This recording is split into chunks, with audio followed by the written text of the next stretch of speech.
नमस्कार, मी आहे आदिती। दिवाळी अगोदर तर सगळ्यांच्या घरी चकली, लाडू, चिवडा हे सर्व बनवलं जातं, पण आमच्या इथं बनवले जात आहेत पापड।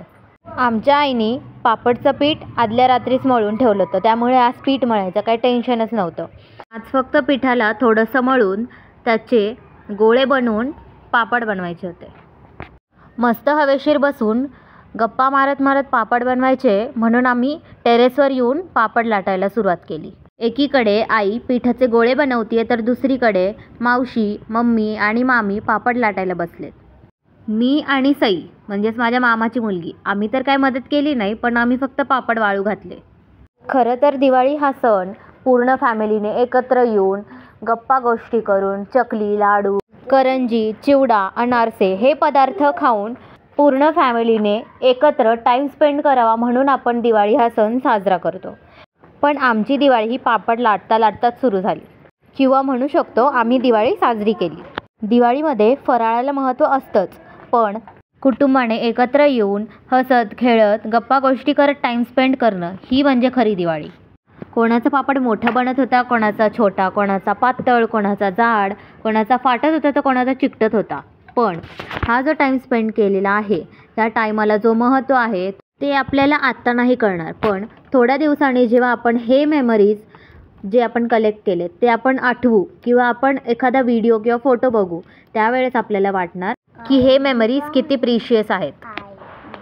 गेलेला वेळ हा आपल्यासाठी कायम एक गोल्डन पिरियड असतो, जो आपण माघारी नाही आणू शकत, पण अशा बनवलेल्या व्हिडिओमार्फत किंवा फोटोमार्फत आपण तो गेलेला क्षण आहे तो अनुभव नक्कीच करू शकतो। एकीकडे सर्वजण पापड बनवत होते, तर दुसरीकडे मी आणि सई काहीतरी वेगळंच करत होतो।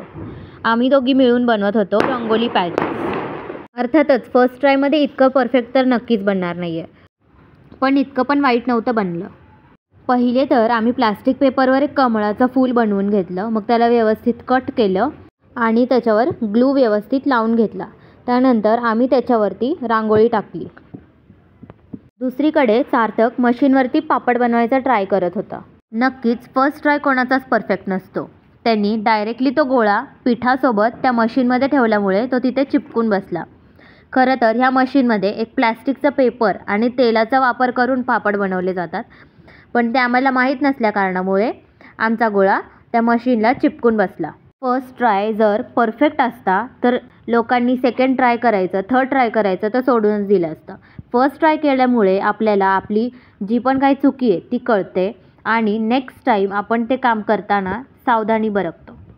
आता हे जे काय पीठ चिपकलं आहे ते चाकूने व्यवस्थित काढून घेतलं आणि मग आमचा प्लॅन बी आम्ही चालू केला, तो म्हणजे प्लॅस्टिकसोबत तेल वापरून आम्ही पापडचा पुन्हा एकदा बनवायचा प्रयत्न सुरू केला आणि ह्या वेळेस आमचा पापड एकदम परफेक्ट बनला आहे। आता आपल्या इंडियन फॅमिलीजप्रमाणे जर आपल्याला एखादी गोष्ट परफेक्ट किंवा चांगली येत असेल तर ते काम आपल्यालाच करायला लावतात, किंवा त्यांना असं वाटतं ते काम आपल्याशिवाय दुसरं कोणी चांगलं करूच शकत नाही। त्यामुळे आता मशीनचा वापर करून सार्थकनी पापड बनवायला सुरुवात केली। सर्वजण पापड बनवण्यामध्ये व्यस्त होते। कोणी पापड बनवत होतं, कोणी पापड लाटत होतं, कोणी गोळे बनवून देत होतं, तर कोणी पापड वाळायला टाकत होतं। प्रत्येकजण त्याचं दिलेलं काम व्यवस्थित करत होतं। एकीकडे आमचे गहूसुद्धा वाळायला टाकलेले। इतक्या उन्हात सुद्धा सर्वजण एकत्र येऊन हसत खेळत टाईम स्पेंड करतात, ह्याशिवाय वेगळी दिवाळी होऊच शकत नाही। आजकालच्या या न्यूक्लिअर फॅमिलीच्या जगामध्ये लोक एकत्र कमी आणि दूर जास्त राहू लागलेत। व्हिडिओ कॉलच्या मार्फत लोक एकत्र तर येतात, पण जो आनंद एकत्र येण्यामध्ये आणि प्रत्यक्ष भेटण्यामध्ये आहे तो आनंद बाकी कशातच नाही आहे। एकीकडे आमचं कमळाचं फूल सुकत आलं आहे, तर दुसरीकडे हे दोन कबूतर वाट बघतायत की कधी आम्ही खाली जातोय आणि यांना ते वाळू टाकलेले गहू खायला मिळत आहेत। मी व्हिडिओ बनवण्यामध्ये बिझी होते, तर सैनीच पापड वाळायला टाकले। सगळे एकत्र आल्यामुळे इतके मोठे पापड कधी लाटून झाले ते कळालंच नाही।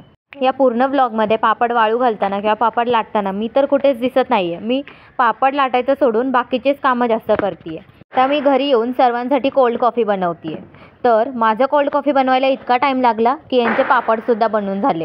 इथं माझी मावशी झोका खेळते आहे, एकीकडे माझी मम्मी झोपली आहे आणि खाली पापड वाळायला टाकलेत, तर आई बाकी सगळं उरकून घरी नेण्याची तयारी करते आहे। इतका वेळ आम्ही वरती होतो, पण आम्हाला लक्षातच आलं नाही की तिथे झोका बांधलेला आहे। तर आता आमची लाईन लागली आहे झोका खेळण्यासाठी. मावशीचं झोका खेळून होईपर्यंत मी माझे कोल्ड कॉफीचे थोडेसे फोटोज काढले. मी फोटो काढण्यामध्ये बिझी होते तोपर्यंत सार्थक येऊन बसला. एकीकडे मी आईचं रिॲक्शन रेकॉर्ड करते की तिला कॉफी कशी लागली. तर आईला मी बनवलेली कॉफी अजिबात आवडलेली नाही आहे. आईला तर काय कॉफी आवडलेली नाही आहे. आता माझी मम्मीला आवडते का नाही माहीत नाही. एकीकडे सई उभा राहून वाट बघते की सार्थक दादा कधी मला झोका देतोय. तर तुम्हाला आजचा व्लॉग कसा वाटला हे कमेंट्समध्ये नक्की सांगा. बाय.